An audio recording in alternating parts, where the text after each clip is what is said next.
In the heart of a small, forgotten town in Pennsylvania, nestled deep within a dense forest, there was a secret that sent shivers down the spines of the townsfolk. The town of Greenwood Hollow was a place where time had stood still, where every creaking floorboard and rustling leaf whispered eerie tales of its history. The story began with the Gravewell Mansion, an imposing structure that loomed on the outskirts of town. Its crumbling facade was a stark contrast to the lively past it once housed. Decades ago, the mansion had been home to the Gravewell family, renowned for their eccentricity and dark rituals. As legend had it, the Gravewells had been practitioners of forbidden arts, summoning otherworldly forces to do their bidding. The townspeople claimed that eerie lights emanated from the mansion during the midnight hours, and ghastly howls echoed through the forest, disturbing the town's slumber. One fog-laden night, Emily, a curious journalist from a nearby city, arrived in Greenwood Hollow, determined to uncover the truth behind the chilling rumors. She checked into the only inn, the Whispering Pines, a place where the walls seemed to absorb the whispers of ghostly secrets. Emily's investigation began with the town's elderly historian, Mr. Abernathy, who was said to have the deepest knowledge of the Gravewell history. Mr. Abernathy welcomed her into his dimly lit, cluttered study, lined with old leather-bound books and dusty relics. With trembling hands, he recounted the legend of the Gravewells, speaking of blood pacts with sinister entities and rituals that could wake the dead. Emily listened intently, her eyes darting to the eerie sounds that emanated from the dark corners of the room. Determined to witness the mansion's alleged haunting firsthand, Emily ventured into the forest that night, following the winding path through the gnarled trees. The air grew colder as she approached the mansion. Moonlight revealed cracked windows and shadowy figures moving behind the tattered curtains. Inside, the mansion exuded an oppressive aura, and every creak of the floorboards felt like a warning from the past. The walls whispered their secrets, and her footsteps echoed like thunder in the silence. As she ventured further into the mansion, Emily stumbled upon a hidden room. Within, she discovered an eerie ritual circle, encrusted with bloodstains and surrounded by the skeletal remains of small creatures. It was clear that dark forces had once been at work here. The air grew thicker, and the temperature dropped rapidly. Emily felt a presence lurking just beyond her vision. A bone-chilling voice echoed through the mansion, uttering words from a forgotten incantation.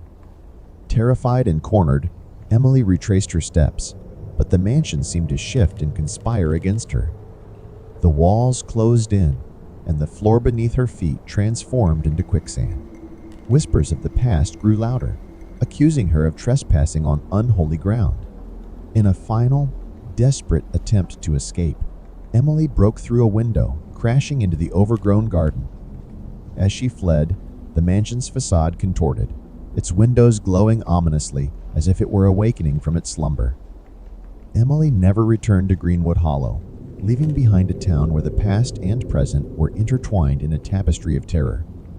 The townsfolk whispered of her disappearance and the malevolent forces that guarded the Gravewell Mansion, ensuring that the secrets of Greenwood Hollow remained hidden in the shadows where the scariest tales are always born. The night was dark and quiet, and a bone-chilling wind swept through the vast Montana plains. In the heart of a small town, nestled beneath the expansive starry sky, stood Mark's Corner Store. Mark was an unassuming man who had run the shop for as long as anyone could remember, but he had always kept his shop open well into the late hours to accommodate the occasional traveler passing through the lonely stretches of road. On this particular night, I found myself behind the counter, the only employee working the late shift. The store's fluorescent lights cast an eerie glow on the rows of canned goods, shelves of snacks, and the gleaming glass door that welcomed anyone seeking refuge from the desolate landscape outside. As the hours ticked by, the store remained empty, save for the occasional creak of the old wooden floorboards. The low hum of the refrigerators and the distant howling of the wind against the store's windows were my only companions. The radio played softly in the background, offering some semblance of normalcy. Time seemed to move slower in the small Montana town, and the isolation of the night shift weighed heavily on me. I watched the digital clock on the register, its numbers changing at a glacial pace, counting the minutes until dawn. Then, as the clock approached midnight, the jingling of the bell above the entrance signaled the arrival of a lone customer. He was a tall figure, his face obscured by the shadow of his hooded jacket. He walked with deliberate steps, the floorboards protesting each movement. I greeted him with a polite smile, but he didn't respond. He moved through the aisles, his heavy boots making an unsettling echo as he walked. He didn't seem interested in shopping. Rather, he appeared to be inspecting every corner of the store. My unease grew as I watched him. I noticed the scarred leather gloves he wore, and the dim light revealed a sinister glint in his eyes. It was clear that something was not quite right with this stranger. In my nervousness, I tried to engage him in conversation. "Can I help you find something, sir?" He turned his head slowly toward me, revealing a grim, unsmiling face. "Just passing through," he mumbled, his voice as cold as the Montana night. He continued his aimless wandering, and I couldn't shake the feeling that he was searching for more than just items on the shelves. The minutes stretched on, and I kept a watchful eye on the stranger, all the while praying for the first light of dawn. When he finally decided to leave, he turned and walked out without a word, leaving the bell to jingle softly in his wake.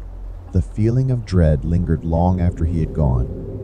I couldn't help but wonder who he was and why he had come into the store. As the first rays of morning light broke through the horizon, I heaved a sigh of relief, knowing that I had survived another night in the desolation of small-town Montana. I locked the door, ready to welcome the familiar faces of early morning customers, but the memory of that haunting encounter would remain etched in my mind, a testament to the eerie, lonely nights that can befall even the most unassuming places.